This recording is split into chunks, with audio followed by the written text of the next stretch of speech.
Mesdames et messieurs, bonsoir, merci de nous préférer. Bienvenue dans cette édition d'information dont voici les principales articulations.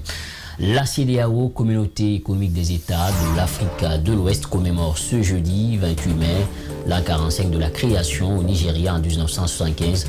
La recommandation de cet anniversaire donne l'occasion de faire le bilan de l'organisation sous-régionale, mais aussi les perspectives pour le développement des pays membres, dont la Guinée. Toujours sur le plan national, les réactions fusent de partout suite à la modification de quelques textes de la nouvelle constitution. Pour plusieurs juristes et acteurs de la société civile, les articles clés ont été falsifiés dans cette nouvelle constitution. Vous aurez les réactions diverses dans cette édition d'information. Sur le plan international, eh bien, tenez-vous bien, toutes les garanties ont été prises pour que la vie privée des Français soit respectée, assure la garde des Sceaux, Nicole Belloubet, à l'Assemblée en ouverture du débat sur l'application appelée Stop Covid-19. C'est tout pour les titres. Le développement, c'est dans un court instant. Pour une fois encore, bonsoir. Merci de nous rejoindre dans cette édition d'information. Comme je vous ai dans les titres, la CEDEAO, Communauté économique des États de l'Afrique de l'Ouest, commémore ce jeudi 28 mai l'an 45 de sa création. C'était au Nigeria en 1975. La commémoration de cet anniversaire donne l'occasion de faire le bilan de l'organisation sous-régionale, mais aussi les perspectives pour le développement des pays membres, dont nos pays, la Guinée. Dans les déclarations ce jeudi, Madame la ministre de la Coopération et de l'Intégration africaine, ici même en Guinée, est revenue justement sur le bilan de l'organisation sous-régionale. On l'écoute au micro de Mamadou Diallo. Le 28 mai 1975, les chefs d'État et de gouvernement des pays de la sous-région ouest africaine posaient en visionnaire un acte de foi en l'avenir en créant la Communauté économique des États de l'Afrique de l'Ouest, CEDEAO, à Lagos au Nigeria. 45 ans après, force est de constater que la vision des pères fondateurs de notre organisation est devenue au fil des ans une réalité infrangible dans tous les domaines d'activité de la vie socio-économique et politique des États membres. Comme toujours, la commémoration de cette date historique donne l'occasion de dresser un bilan et de dégager les perspectives de développement dans l'optique de pérennisation et de renforcement des acquis de la communauté. Au titre de ce bilan, d'importants chantiers ont été réalisés ou sont en cours de l'être. On peut citer entre autres la libre circulation des personnes et des biens, le droit de résidence et d'établissement dans l'espace CEDEAO, les projets de développement et des infrastructures dans les domaines routiers et ferroviaires et aériens, la mise en application du tarif extérieur commun de la CEDEAO, la mise en œuvre de schémas de libéralisation des échanges commerciaux, la réalisation de la monnaie unique dans le cadre de son programme de coopération monétaire. À cela, bien sûr, s'ajoute la politique agricole commune, la lutte contre le blanchiment d'argent, la politique du genre, de la sécurité et d'ancrage démocratique des États.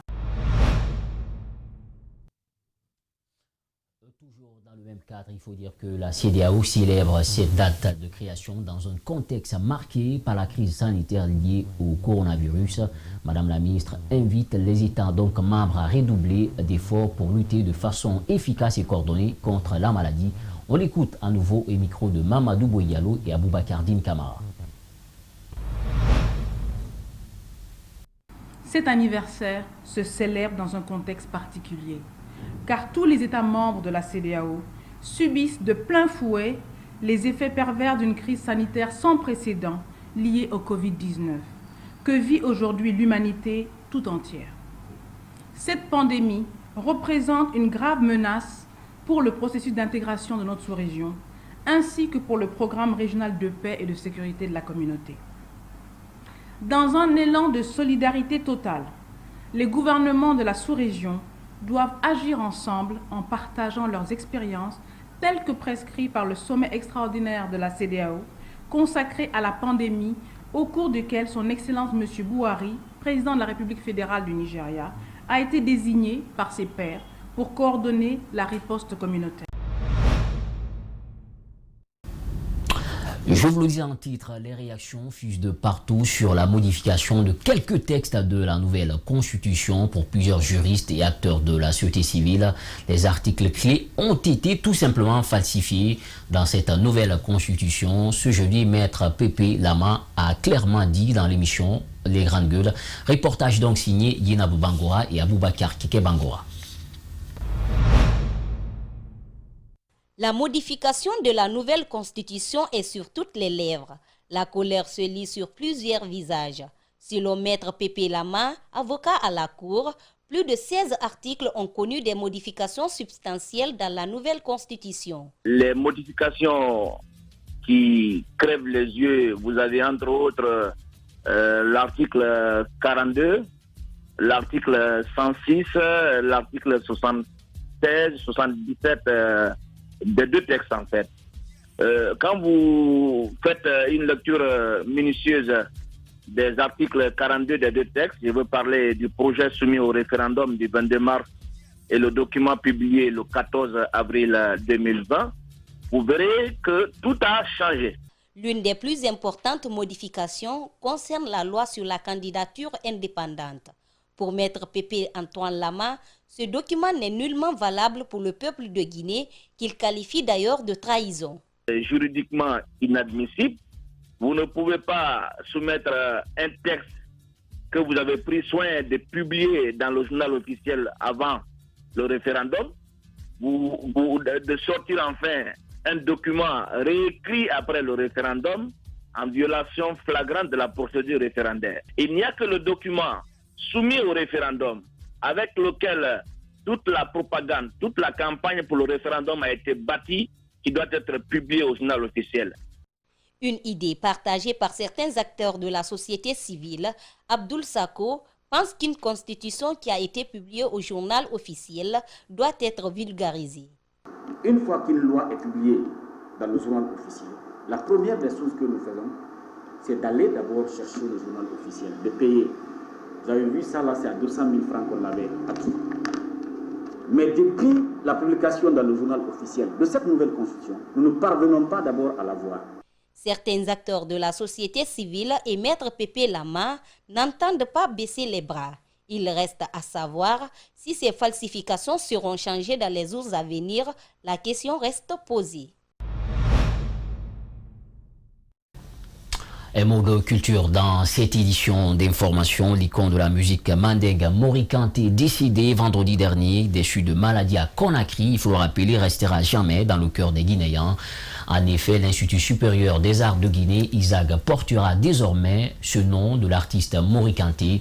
C'est une décision du chef de l'État, professeur Alpha Condé, qui vise à immortaliser l'homme qui a tout donné à sa nation par le biais de la musique, tout simplement, qui a traversé, il faut le rappeler, les frontières africaines. Il a touché le monde entier avec sa musique. On écoute les propos, la réaction du secrétaire général du ministère de la Culture et du Patrimoine historique. Il s'agit de Foudeba Istokera. Il a été joint au téléphone par Mamadou Boyalo.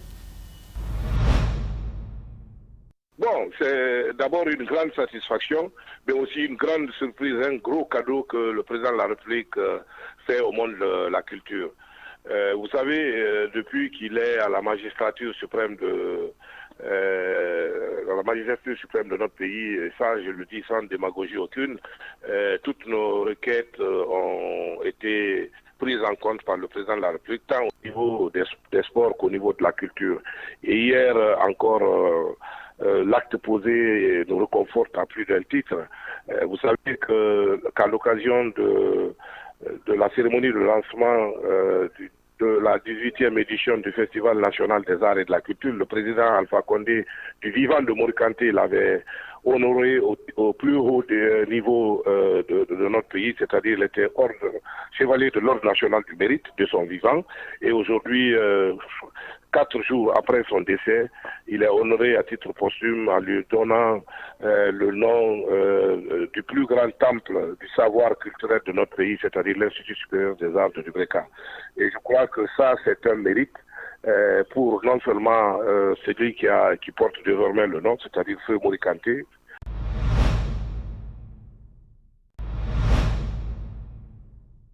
C'est une affaire de domaine qui remonte de 2010 entre la collectivité de Frigiadi et la famille Sako de Manéa. Le conflit refait surface entre les deux parties.